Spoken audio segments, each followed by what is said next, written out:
तो hello guys, how are you? Hope you are well and doing great as well. So आज हम आपके class 12th mathematics के chapter number 4 जिसका नाम है डिटरमिनेंट, उसके एक्सरसाइज 4.3 के क्वेश्चन नंबर 3 to 5 तक सॉल्व करने वाले हैं, जैसा कि आपने थंबनेल में देख के समझ लिया होगा। तो आज की इंटरेस्टिंग बात यह है कि आज आपको फिर से एक फैक्ट जानने को मिलेगा जो कि स्टडी के बेस पे है। आप उसे या तो फैक्ट मानो या फिर उसे टिप मानो, ठीक है, वो आपके ऊपर मैंने छोड़ दिया, ठीक है। So let's get started. आपके क्लास 12th मैथमेटिक्स में चैप्टर नंबर 4 जिसका नाम है डिटरमिनेंट, उसमें एक्सरसाइज 4.3 का क्वेश्चन नंबर 3 है ये, ठीक है। अगर आप इसे एनसीईआरटी बुक में रीड करोगे तो आपको कुछ ऐसा मिलेगा, सुनो आप मेरी बात को। Find the value of k if the area of triangle, मैं रीड कर रहा हूँ question. Find the value of k if the area of triangle is 4 square unit. Area of triangle is 4 square unit, ठीक है, and its vertices are this. And second thing is, second part में भी हमें कुछ दिया गया है, ठीक है। तो फर्स्ट मैं बता दूं आपको कि हमें एरिया ऑफ ट्रायंगल दिया गया है 4 स्क्वायर यूनिट, ठीक है, और हमें कहा गया है कि find the value of k if the vertices are this. And second part में भी एक दिया गया है, ठीक है। तो दोनों का जो एरिया है ना, दोनों का एरिया 4 स्क्वायर यूनिट ही मिलेगा आपको, ठीक है, कॉमन ही लेना है। बाकी आपको उसके इक्वल में 4 रख के आपको एरिया ऑफ ट्रायंगल ए निकालना है, के की वैल्यू फाइंड करनी है, ये वाली के, ठीक है। मैं आपको फर्स्ट पार्ट जरूर दिखाता हूँ, बचा हुआ rest of the remaining part जो बचा हुआ है सेकंड पार्ट, वो आप खुद से सॉल्व हो जाएगा, ठीक है। देखो मैंने आपको बताया था कि एरिया ऑफ ट्रायंगल का फॉर्मूला लगाना होता है। कैसे लगाना होता है, हमें फॉर्मूला याद है, क्या है formula? x1 y1 x2 y2 x3 y3 1 1 1 is equal to क्या होता था? एरिया ऑफ ट्रायंगल जो भी हमें गिवन दिया गया है वो, ठीक है। अगर नहीं दिया है तो हमें ये निकालना होता है। देखो हमें यहाँ पे दिया गया है क्या? 4 स्क्वायर यूनिट, हमें ये गिवन है यहाँ पे, ठीक है। तो हम यहाँ पे लिख सकते हैं, ठीक है, हमारे पास अथॉरिटी है कि हम इसके इक्वल टू में 4 लिख सकते हैं, ठीक है। तो मैं यहाँ पे जो है इन सबको रब करता हूँ, मैं यहाँ पे वैल्यू पुट करता हूँ, ठीक है। वैल्यू पुट करता हूँ कि हमारे पास दिया गया है क्या? x1 की वैल्यू क्या है? k है, जिसकी हमें वैल्यू फाइंड करनी है, ठीक है। x2 की वैल्यू कितनी है? 4 है। x3 की वैल्यू कितनी है? 0 है। y1 की वैल्यू कितनी है? 0 ये वाली। y2 की वैल्यू कितनी है? 0। और y3 की वैल्यू कितनी है? 2, ठीक है। अब देखो हम क्या करेंगे, इसको सिंपली एक्सपेंड करेंगे और हमें k की वैल्यू मिल जाएगी, ठीक है। देखो मैं इसको भी रब कर देता हूँ, इसकी कोई जरूरत नहीं है हमें। अब देखो मैं इसको ऊपर एक्सपेंड करूँगा, ठीक है। देखो मैं इसको रो 1 के अलग एक्सपेंड कर रहा हूँ। देखो अब देखो पहली बात देखो यहाँ पे यहाँ पे 1/2 है, ठीक है, मल्टीप्लाई में है, यहाँ पे 4 इक्वल टू, मैं इसको मैं रब कर देता हूँ। अब इसका भी कोई काम नहीं है। देखो इस 2 को मैं अगर इधर ले जाऊँ तो क्या हो जाएगा? ये डिवाइड में है, यहाँ पे क्या आ जाएगा? मल्टीप्लाई में आ जाएगा। 4 × 2 दैट इज 8 हो जाएगा, ठीक है। तो यहाँ पे मैं लिख दूँ सिंपली, चलो मैं अभी लिखता हूँ यहाँ पे। देखो मैं पहले यहाँ पे इसको रो 1 के अलग एक्सपेंड करता हूँ, ठीक है। रो 1 के अलग एक्सपेंड करेंगे, इससे क्या आएगा? 1/2 तो बाहर है, ठीक है। अब यहाँ पे क्या आएगा? k आएगा पहले। a11 है नहीं, a11 मतलब 1 + 1 मतलब 2 मतलब a1 नंबर, a1 मतलब यहाँ पे प्लस का साइन आएगा, ठीक है। प्लस मतलब नथिंग, ठीक है। देखो k है। अब देखो क्या करते हैं हम, इसको जिस रो में है उसको कवर करते हैं और जिस कॉलम में है उसको कवर करते हैं। बचा वो जो पार्ट है वो उसको लिख देते हैं 0 1 2 1। यही बचा था मेरे पास, आई थिंक यही बचा था, ठीक है। मैंने लिख दिया। यहाँ पे क्या है? नेक्स्ट क्या है? 0 है। 0 की आप अगर सॉल्व करोगे तो, अगर आपने एक्सरसाइज 3.3 को सॉल्व किया हो तो 0 में से 0 को अगर आप सॉल्व करोगे तो नहीं सॉल्व करना पड़ेगा आपको, ठीक है। देखो 0 अगर लिखोगे आप यहाँ पे माइनस लगेगा, क्योंकि यहाँ पे 821 है, ये 2 + 1 मतलब 3 मतलब इवन ऑड नंबर, ऑड मतलब माइनस का लगेगा। अगर आप यहाँ पे कुछ भी लिखोगे, आप कुछ भी लिखोगे तो वो 0 के मल्टीप्लाई होकर के वो 0 ही बन जाएगा, ठीक है। समझ रहे हो ना बात को? तो मैं यहाँ पे लिखता नहीं उस चीज़ को, ठीक है। तो मैं यहाँ पे सीधा A13 पे चला जाता हूँ। A13 मेरे पास क्या है? 1 है। तो यहाँ पे A13 मतलब 1 + 3 मतलब 4 मतलब A1 नंबर, A1 मतलब प्लस का साइन लगेगा, फिर यहाँ पे 1 लिखेंगे, फिर इसको कवर करेंगे, इस पूरे को, और इस रो के कॉलम को कवर करेंगे, ठीक है। बचा हुआ जो पार्ट है उसको हम लिख देंगे 4 0 0 एंड 2, ठीक है। अब देखो यहाँ पे हमारे पास क्या था इक्वल टू में? ये था 4, ठीक है। 4 स्क्वायर यूनिट हमें क्वेश्चन में गिवन है, ठीक है। अब हमें इस पार्ट की कोई जरूरत नहीं है, ठीक है। तो मैंने इसको भी रब कर दिया है। अब हम आगे सॉल्व करते हैं इसको, साथ साथ में आपको नोट करते रहना है, ठीक है। सेकंड पार्ट देखते हैं। अब इस 2 को मैं अगर ये 1/2 यहाँ पे डिवाइड में है और मल्टीप्लाई में है तो यहाँ पे क्या आ जाएगा? ये देखो ये k है, इसको अगर आप आगे सॉल्व करो, देखो इस 1/2 को मैं उधर राइट साइड में ले जा रहा हूँ तो क्या हो जाएगा? ये 4 × 8 हो जाएगा, ठीक है। वो बाद में लिखेंगे हम, पहले से देख देते हैं k। इसको अगर आप सॉल्व करोगे 1 × 0 that is 0 minus 2 × 1 that is 2। अभी तक हमने डिटरमिनेंट देखा कैसे सॉल्व करते हैं इसको, ठीक है। फिर प्लस 1 × 4 × 2 दैट इज 8 माइनस 0, ठीक है। 0 मैंने क्यों लिखा? 0 × 0 दैट इज 0, ठीक है। अब इस 2 को इधर ले जाऊंगा, मतलब क्या हो जाएगा? ये 4 × 2 = 8 हो जाएगा। ये 4 × 2/1 हो जाएगा ना सर, ठीक है। ये 4 × 2 = 8 हो जाएगा, ठीक है। मैं सिंपली इसे 8 लिख देता हूँ, लिख सकता हूँ ना, सिंपल, कोई दिक्कत नहीं है, लिख दिया मैंने 8। अब देखो k × 0 दैट इज 0, ठीक है, और k × माइनस k और 2 भी है तो मतलब -2k, करेक्ट है। Plus 1 into 8 that is 8, 1 into 0 that is 0, कोई फ़र्क नहीं पड़ता, ठीक है। तो यहाँ पे क्या आ गया 8 आ गया। देखो अब इस 8 से ये वाला 8 कैंसिल हो जाएगा, बचा गया हमारे पास 0। देखो क्या आ जाएगा -2k इज इक्वल टू क्या आया हमारे पास 0, ठीक है। तो यहाँ पे k इज इक्वल टू क्या आ जाएगा 0/-2, मतलब ये 0 ही आ गया, मतलब k की वैल्यू यहाँ पे क्या आई हमारे पास 0।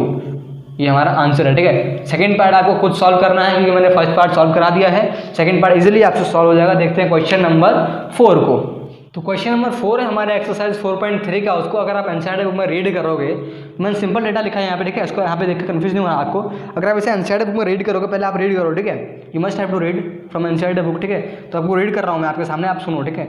Find the equation of the line, find the equation of the line joining 1,2 and 3,4 using determinant. अब क्या करना है, क्वेश्चन में गिवन है, ठीक है। क्वेश्चन में कहा गया है क्या, हमें इक्वेशन ऑफ लाइन फाइंड करना है जिसमें हमें 2 पॉइंट दिया गया है। इन दोनों पॉइंट को यूज़ करके एक लाइन बन रहा है, उसका हमें इक्वेशन फाइंड करना है, ठीक है।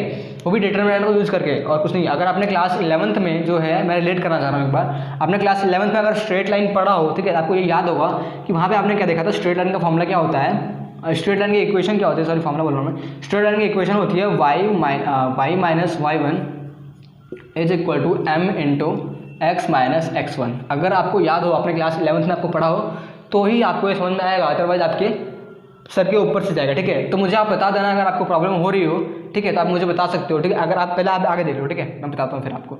यहाँ पे m क्या होता था, m होता था स्लोप, ठीक है। स्लोप का फॉर्मूला क्या होता है, स्लोप का फॉर्मूला होता है आपका I guess y2 minus y1 upon x2 minus x1 into x minus x1, ठीक है। मुझे ये मेमोराइज है, अगर मुझसे मिस्टेक हो जाए तो आप मुझे कमेंट बॉक्स में बता सकते हो, ठीक है। मुझे लेकिन कॉन्फिडेंस है कि मेरे प्रॉब्लम नहीं होगी यहाँ पे, ठीक है। अगर आपको कोई प्रॉब्लम है इस फॉर्मूले के अकॉर्डिंग, आपको अगर याद नहीं आ रहा है, कुछ प्रॉब्लम है, आपको भूल गए हो स्ट्रेट लाइन को, तो आप मुझे बता सकते हो पर्सनली कमेंट बॉक्स में भी, या फिर पर्सनली मुझे मेरे सोशल मीडिया पे अकाउंट पे जाकर मुझे बता सकते हो, ठीक है। मेरे पेज हैं बहुत सारे, आप मुझे बता सकते हो, बहुत सारे मतलब नहीं, आपको लिंक मिल जाएगा कमेंट डिस्क्रिप्शन बॉक्स में, आप मुझे जाकर बता सकते हो। अगर आपको कोई प्रॉब्लम होती है तो मैं आपको बता दूँगा, एक स्पेशल जगह बताऊँगा जहाँ से आप पढ़ोगे तो आपको याद रहेगा, अगर आपको मेमोराइज रहेगा, आप भूलोगे नहीं, ठीक है। यहाँ पे हमारे पास स्ट्रेट लाइन का इक्वेशन होता था ये। यहाँ पे अगर आप इस वाले इक्वेशन में अगर आप इन डेटा की वैल्यू को पुट करोगे, यूज़ करके अगर आप इसमें पुट करोगे, तो आपको जो आंसर मिलेगा ना, वो आंसर आपको बिल्कुल करेक्ट मिलेगा, जो कि आप डिटरमिनेंट को यूज़ करके निकालोगे।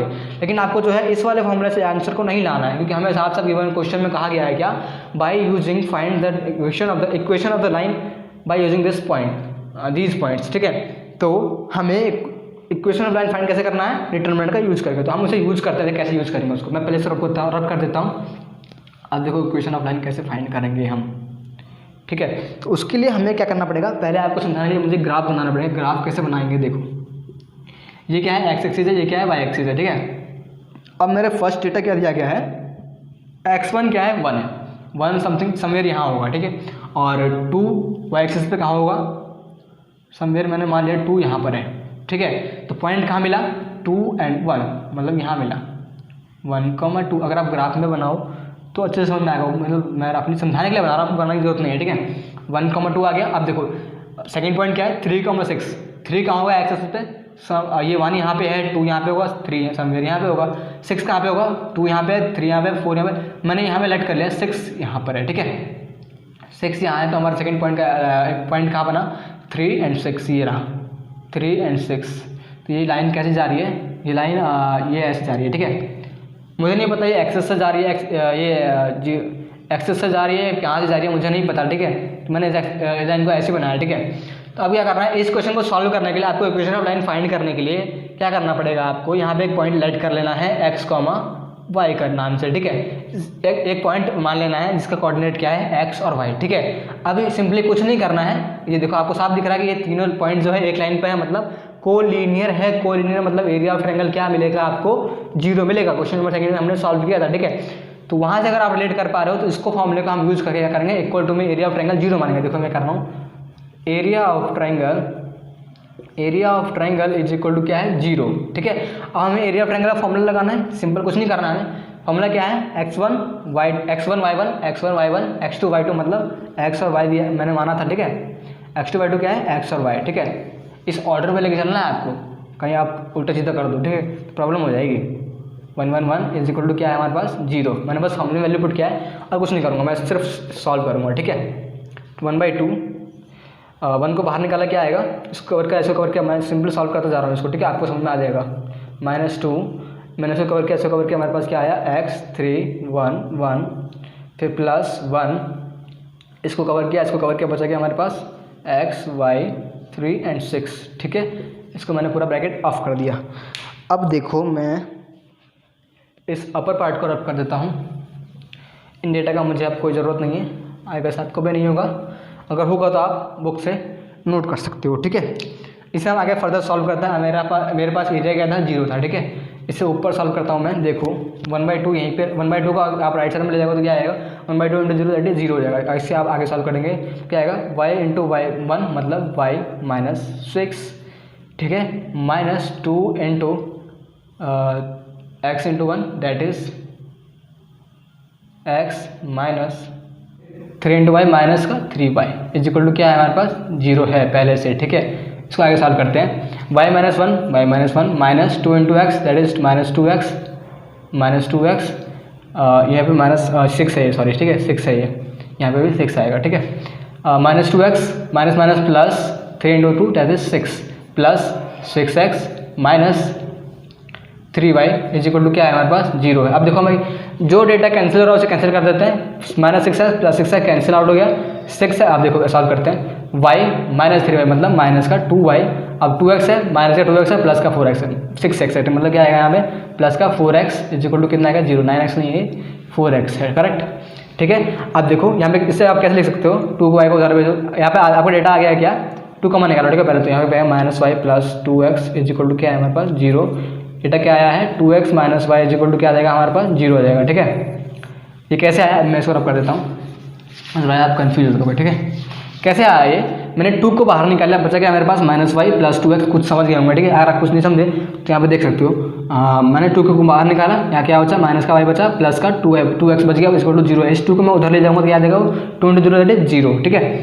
2 × 0 करो या फिर डिवाइड 0 करो तो क्या आ जाएगा, वो 0 ही आएगा, ठीक है। 2x minus y is equal to 0, इसे आप ऐसे ले सकते हो, 2x इज इक्वल टू क्या आ जाएगा y, आपका ये डेटा आ गया है, ये आपका इक्वेशन आ गया, ठीक है। ये दोनों इक्वेशन आपके करेक्ट हैं, आप मुझे किसी को भी लिख सकते हो, ठीक है। तो ये आपका क्वेश्चन नंबर 4 का फर्स्ट पार्ट था। क्वेश्चन नंबर सेकंड पार्ट जो इसका वो बिल्कुल सेम है, डिटो है, आपको खुद सॉल्व करना है, ठीक है। तो क्वेश्चन नंबर 5 को देखते हैं।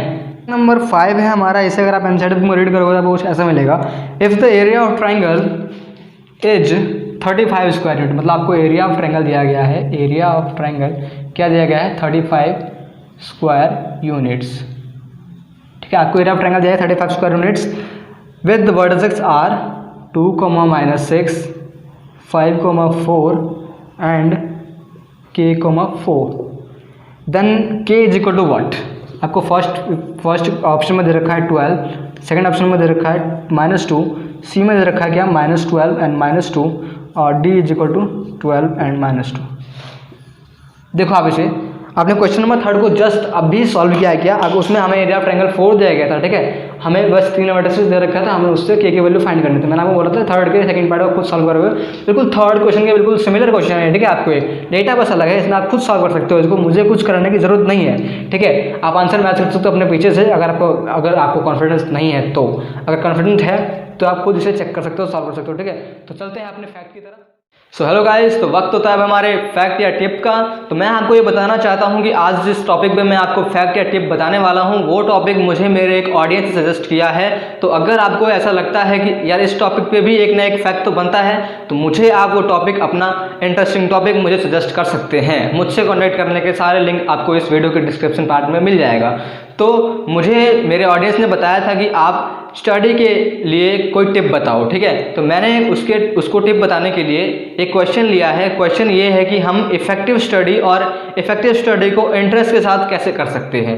तो इस क्वेश्चन को बताने के लिए मैं आपको एक एग्जाम्पल बताऊंगा। उससे पहले मैं आपको छोटी सी चीज़ बताना चाहता हूँ। छोटी सी चीज़ ये है कि आप अगर किसी भी चीज़ को स्टडी करना चाहते हो तो आप डायरेक्टली उसके डीप में ना जा करके उसके डीप में ना जाओ, ठीक है। पहली बात तो ये है, आप किसी भी चीज़ को अगर स्टडी करना चाहते हो तो डायरेक्टली उसमें घुस न मत जाओ, ठीक है। उसकी स्टडी डायरेक्टली मत करना लगो, ठीक है। मेरा बात ये है, ठीक है। आप क्यों ना करना लगो, क्योंकि ये अगर आप ऐसा करोगे तो आपको जो स्टडी है वो जिस चीज़ को आप पढ़ोगे ना आगे, वो चीज़ आपको बोरिंग लगेगी, डिफ़िकल्ट लगेगी और आप उसको गिव अप कर दोगे, ठीक है। तो मैं इस चीज़ को आपको एग्जांपल के साथ समझाना चाहता हूँ। एग्जांपल ये है कि अगर आपको कोई C++, जावा जैसी कोई बुक दे दे और आपको बोले कि इसे पढ़ो, तो आप क्या बोलोगे?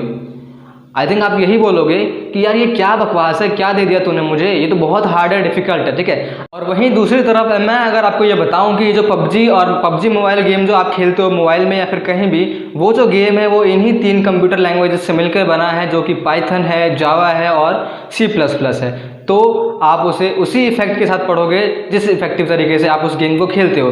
तो इसको पढ़ने के बाद जो है आप उस गेम को आप ऐसे बहुत सारे गेम को खुद ही डेवलप कर सकते हो, खुद ही बना सकते हो, खुद ही क्रिएट कर सकते हो, फिर आप अपने गेम को खुद ही खेलोगे। सोचो क्या हो सकता है, तो आप इमेजिन कर सकते हो इस बात को। तो आई थिंक आपको समझ में आया होगा, आई होप आप समझ चुके होंगे। मेरा बताने का तरीका ये था, इस एग्जाम्पल का समझाने का तरीका ये था कि आप जो है किसी भी चीज़ को डायरेक्टली डीप पे ना पढ़ करके उसके पहले इंटरेस्टिंग पार्ट को जान लो, फिर आप जो है उस स्टडी को इफेक्टिव और इंटरेस्टिंग तरीके से पढ़ पाओगे। I hope you all are got it.